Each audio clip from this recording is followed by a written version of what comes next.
Dios Padre, queremos alabar y queremos bendecir tu nombre. Queremos darte gracias porque nos permites el que nos podamos acercar para aprender un poco más de ti. Abre nuestro entendimiento y enséñanos, Dios. En el nombre de Jesús te lo pedimos. Amén. Muy bien, pluma, papel, lápiz y una actitud enseñable es lo que vamos a necesitar el día de hoy para aprender un poco más acerca de nuestro Señor. Semana 3, segunda de Timoteo capítulo 1, versos del 13 al 18, se titula La fidelidad importa, así que retén la verdad. Vamos a dar lectura a nuestra porción. Versículo 13. Retén la forma de las sanas palabras que de mí oíste en la fe y amor que es en Cristo Jesús. Guarda el buen depósito por el Espíritu Santo que mora en nosotros. Ya sabes esto, que me abandonaron todos los que están en Asia, de los cuales Figelo y Hermógenes. Tenga el Señor misericordia de la casa de Onesífero, porque muchas veces me confortó y no se avergonzó de mis cadenas, sino que cuando estuvo en Roma me buscó solícitamente y me halló. Concédale el Señor que haya misericordia acerca del Señor en aquel día, y cuánto nos ayudó en Éfeso, tú lo sabes mejor. ¿Qué tan fácilmente nos podemos extraviar de la verdad?, preguntó. Y lo pregunto porque quizás nunca nos lo hemos preguntado. Porque en esta sección Pablo exhorta a Timoteo a precisamente eso, a no extraviarse de la verdad, a no olvidar esos principios que le fueron enseñados y que el paso del tiempo o las presiones de los grupos opositores pudieran llevarlo a olvidarse de la verdad y abrazar alguna otra forma de doctrina. Vamos a verlo. Segunda de Timoteo capítulo 1 verso 13 comienza el apóstol diciendo: retén la forma de las sanas palabras que de mí oíste en la fe y amor que es en Cristo Jesús. Ese retén le habla a Timoteo de lo que le podría ser arrebatado o de que alguien podría intentar quitarle algo. ¿Qué? Dice las sanas palabras, es decir, la sana doctrina, que no es otra cosa que el fundamento de nuestra actual fe. Ahora piénselo. ¿Qué o quién podría intentar robar la sana doctrina? Bueno, el primero que viene a nuestras mentes es Satanás, recordando que nuestra lucha no es contra sangre y carne, sino contra esos seres espirituales de maldad. Pero creo que más que preguntarnos solamente quién, deberíamos saber cómo. ¿Cómo es que el diablo intenta arrebatarnos de la sana doctrina? En el tiempo de Pablo, lo hizo a través de la presión que ejercían aquellos que se hacían llamar creyentes, aquellos que se hacían llamar cristianos, pero que no creían en la salvación por la sola fe, sino que ellos argumentaban que primero los creyentes debían convertirse al judaísmo, guardar las enseñanzas de Moisés, circuncidarse y después estarían en la posición correcta para entregarle sus vidas a Jesucristo. Hablamos de los judaizantes, un grupo que se hacía llamar cristianos, pero que iban apartando de la sana doctrina a la iglesia a través de sus enseñanzas que eran contrarias a la fe y amor. Iban tratando de convencer a los débiles, a los indoctos y religiosos, de que la sola fe en Jesucristo no era suficiente, que era necesario para ser salvo el obedecer a la ley de Moisés y cumplir con los ritos y los mandamientos de la ley para de esa manera poder ser considerado un hijo de Dios. ¿Quiénes caían en este engaño? Aquellos que arrastrados por sus sucias conciencias que les acusaban de ser pecadores, buscaban en la religión, buscaban en las formas, buscaban en los ritos la seguridad de una salvación que les tiene que costar sangre, sudor y lágrimas.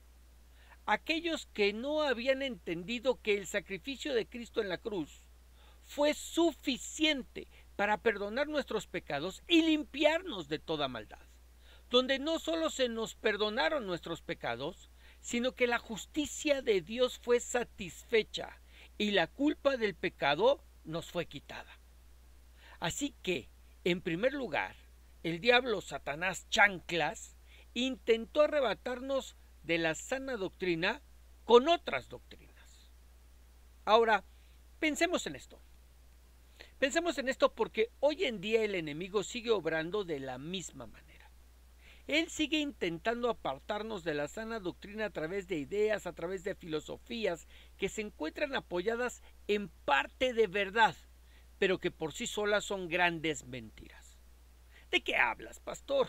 Bueno, pensemos en una verdad bíblica.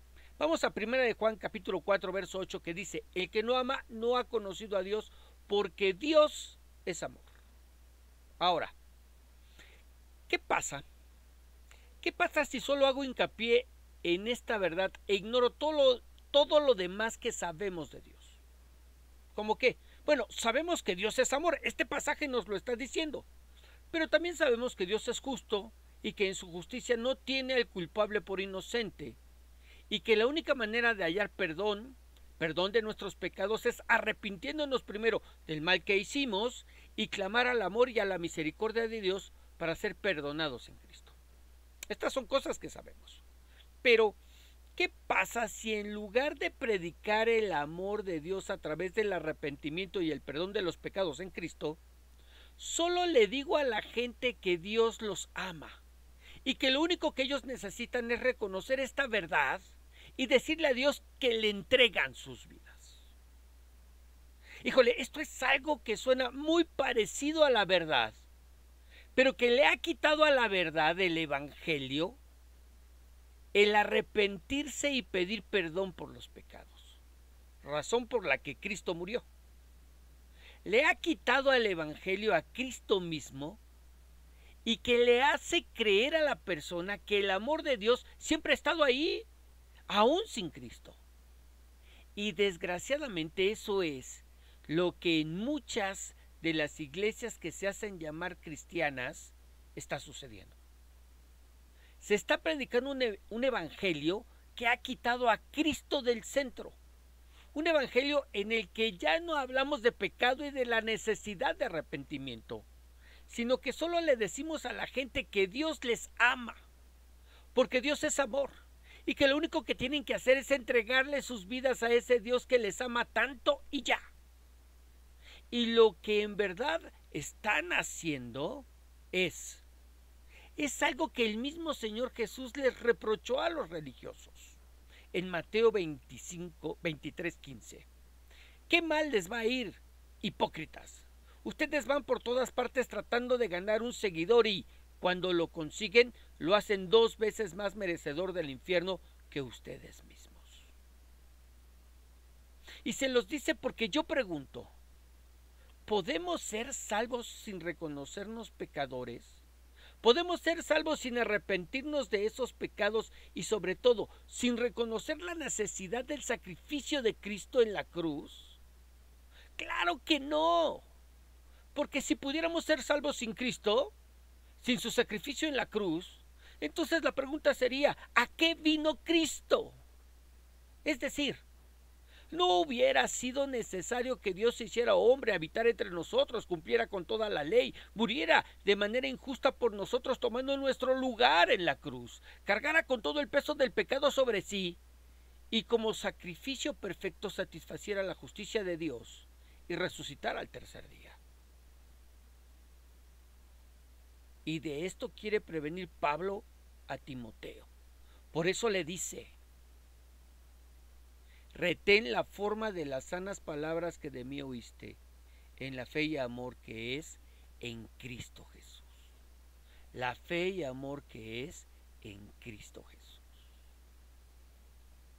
Y dice: fe y amor que es en Cristo, no aparte de Cristo o en lugar de Cristo.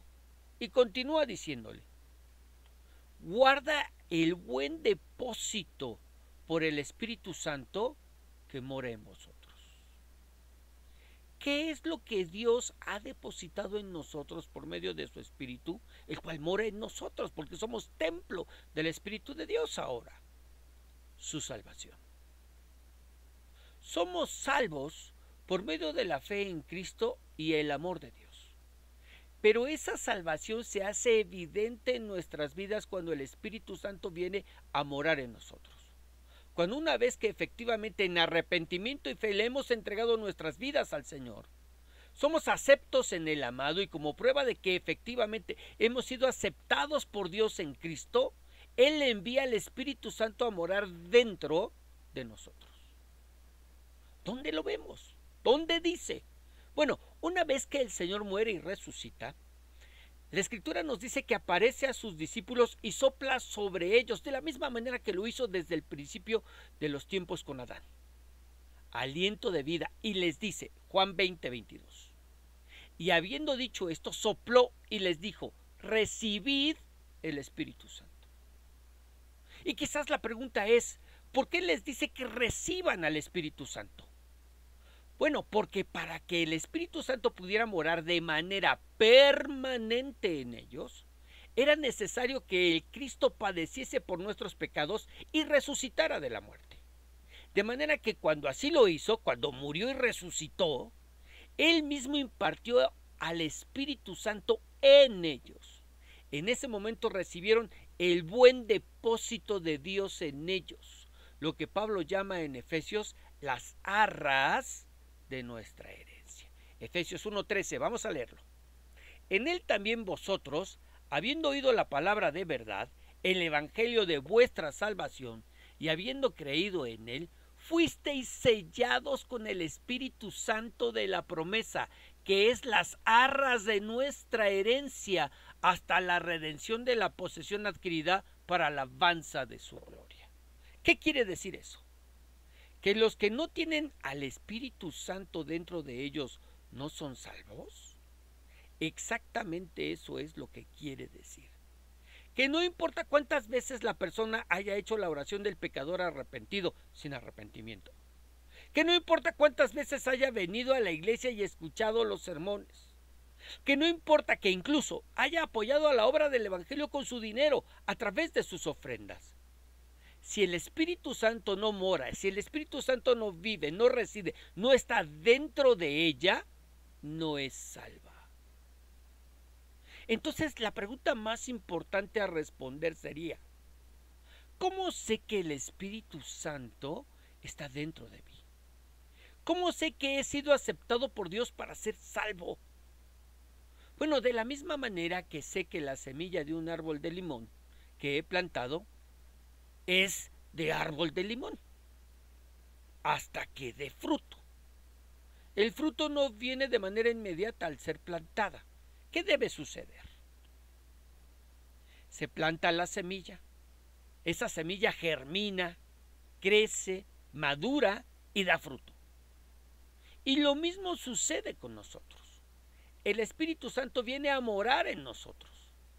La obra que comienza a hacer en nuestras vidas comienza a crecer, madura y da fruto.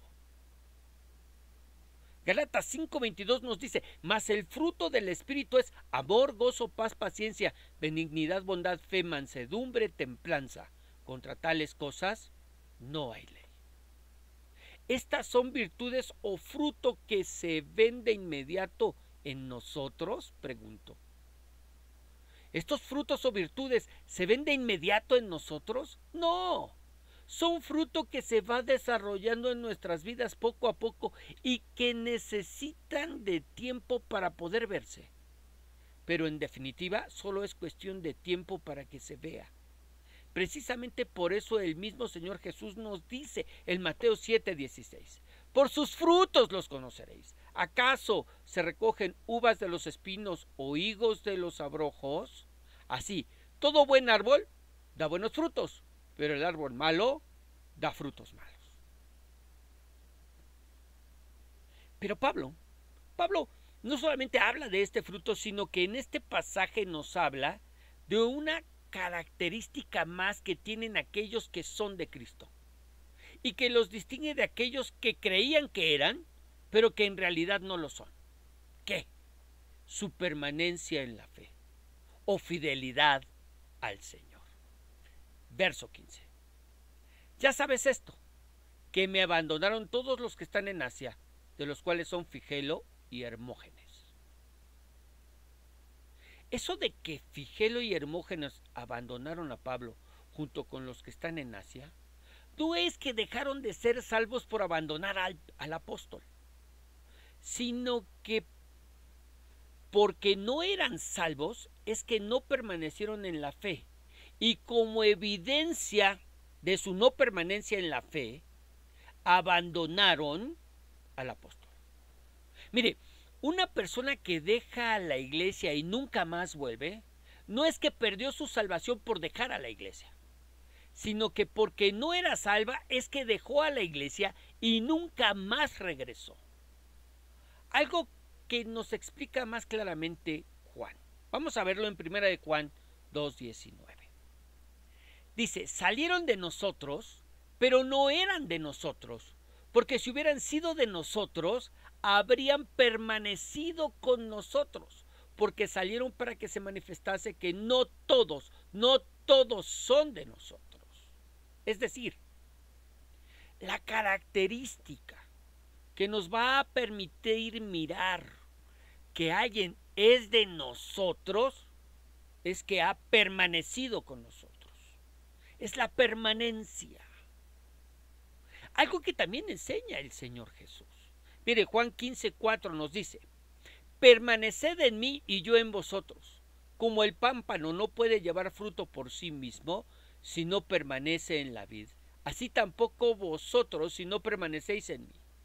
Yo soy la vid, vosotros los pámpanos. El que permanece en mí y yo en él, éste lleva mucho fruto, porque separados de mí, nada podéis hacer.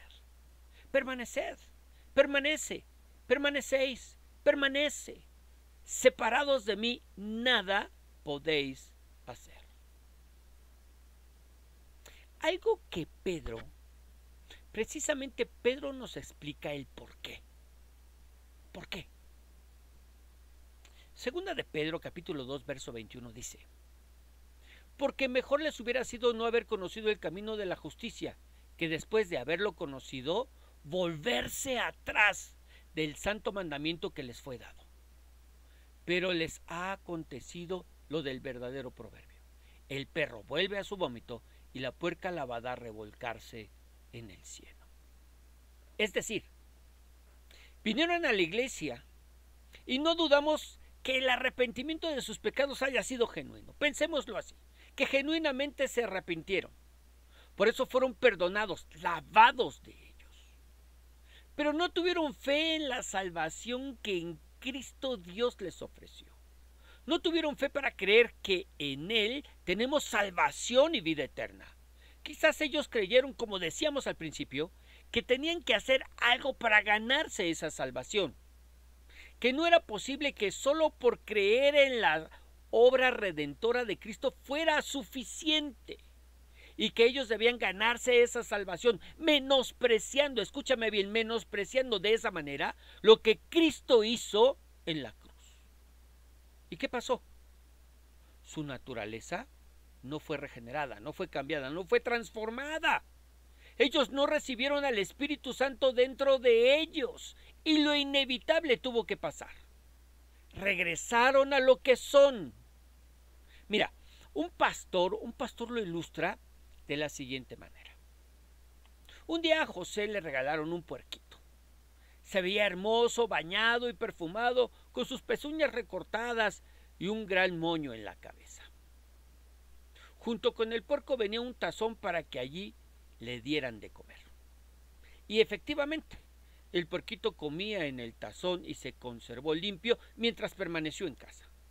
Pero un día, el puerco se les escapó y saliendo al patio se revolcó en el lodo que las lluvias habían producido, dejando claro que el puerco, eso era, un puerco. Que no importaba que lo hubieran bañado y perfumado y enseñado a comer en un tazón, su naturaleza seguía siendo la misma. Y así les pasó a los que abandonaron al apóstol. Con su abandono, solo manifestaron que eran lo que eran y lo que nunca habían sido. Pero 16. Tenga el Señor misericordia de la casa de Onesíforo, porque muchas veces me confortó y no se avergonzó de mis cadenas, sino que cuando estuvo en Roma me buscó solícitamente y me halló. En completo contraste, Onesíforo confortó, no se avergonzó y buscó en Roma, a costa de su propia vida, al apóstol. Un hombre que a través de sus acciones manifestó quién era.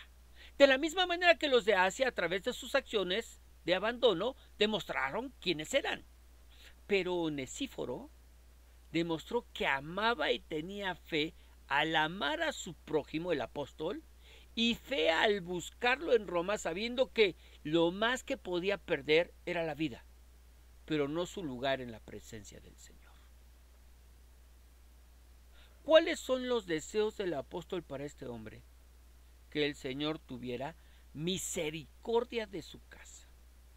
Es decir, que sus acciones de amor y fe no solamente evidenciaran en quién había creído, sino que fueran suficientes para impactar las vidas de sus familiares, su casa, y ellos también abrazaran la fe en Cristo. Lo que me lleva a preguntarte, ¿tus acciones están llevando a los que te rodean a mirar a Cristo? Y en lo que lo meditas, te leo. Porque el apóstol termina diciendo, concédale el Señor que haya misericordia cerca del Señor en aquel día. Y cuánto nos ayudó en Éfeso, tú lo sabes mejor. Y para explicar, preferiría que pudiéramos leer el siguiente comentario. Pablo es apóstol y se entrega al cuidado de las almas con toda su persona. Ahora se deja conmover su corazón, completamente humano, cuando recuerda la fidelidad y el amor de Onesíforo. Lleno de gratitud, le desea a él y a la entera casa de Onesíforo, a toda su familia, la misericordia de Dios, del Señor. La forma como hace votos por la familia de Onesíforo y por él mismo hace conjeturar que aquel fiel amigo del apóstol no contaba ya entre los vivos a la sazón de la redención de la redacción de la carta. Es decir, que Cristo el Señor le conceda hallar misericordia ante el Señor, ante Dios Padre, Juez Supremo, en aquel día, en el día postrero. En un bonito juego de palabras, él le halló en Roma, halle ahora en misericordia. Desea Pablo que Onesíforo halle un juez clemente en la eternidad que le recompense por toda su fidelidad. Magnífico monumento de gratitud que con esta inscripción funeraria erige Pablo a su amigo difunto. Ahora, yo te pregunto, ¿qué se puede decir de alguien que ha partido con el Señor? Pablo tiene mucho que decir y recordar de Onesíforo, lo que nos habla de la manera en que esta persona vivió. Muchas veces creemos que los epitafios, esas palabras que se escriben en las lápidas en los panteones, es algo que el que muere dejó como última voluntad. Pero en realidad esos epitafios los vamos escribiendo con la manera en que vivimos nuestras vidas. Y yo te pregunto, ¿qué se escribiría de tu vida si murieras en este momento?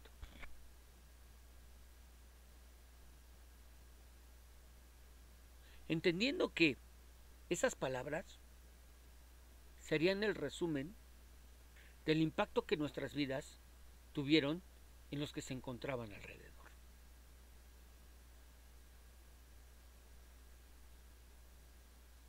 Y mientras lo piensas, te leo otro comentario. También con la comunidad de Éfeso se había granjeado méritos Onesíforo. Timoteo, que ahora rige la comunidad como representante de Pablo, puede juzgar de ello mejor que nadie. Pablo no tiene necesidad de gastar palabras sobre el particular. En aquella comunidad dejó el recuerdo de una fuerte personalidad cristiana con los servicios que le prestó. Es decir, Una vida llena del Señor impactará todo lugar donde se encuentre. Y ahí en tu lugar, inclina tu rostro. Te invito, vamos a orar.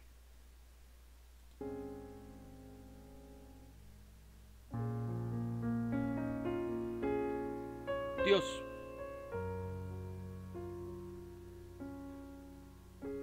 cuando leemos, cuando estudiamos, cuando miramos en tu palabra las vidas de aquellos que fueron siervos tuyos, no tan famosos como Pablo, como Pedro, como Juan, no tan elocuentes, Señor, como todos ellos, no con el impacto con lo que esos apóstoles impactaron ese tiempo y todos los tiempos hasta nuestros días, Señor, pues seguimos estudiando sus enseñanzas.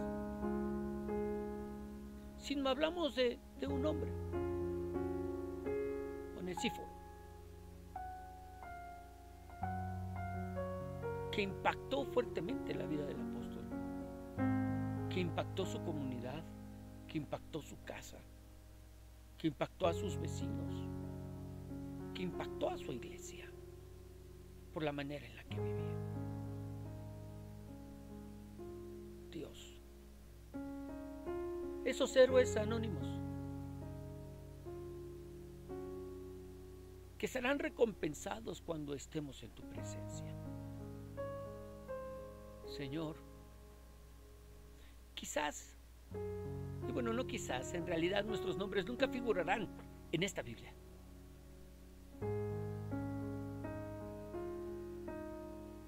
Pero sabemos que nuestros nombres están inscritos en el libro de la vida del Cordero. Y Dios, nos encantaría que se pudiera decir algo más de nuestro nombre. Así como fiel testigo de Jesucristo, compasivo con las almas, con profunda carga y devoción por los que se perdían, pescador de hombres, intercesor incansable por las necesidades de la iglesia,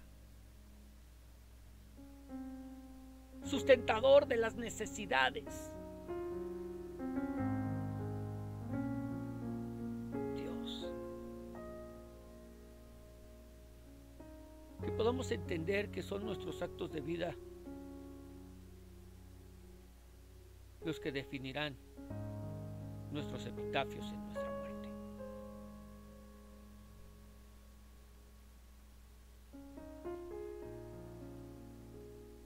En el nombre de Jesús te lo pedimos.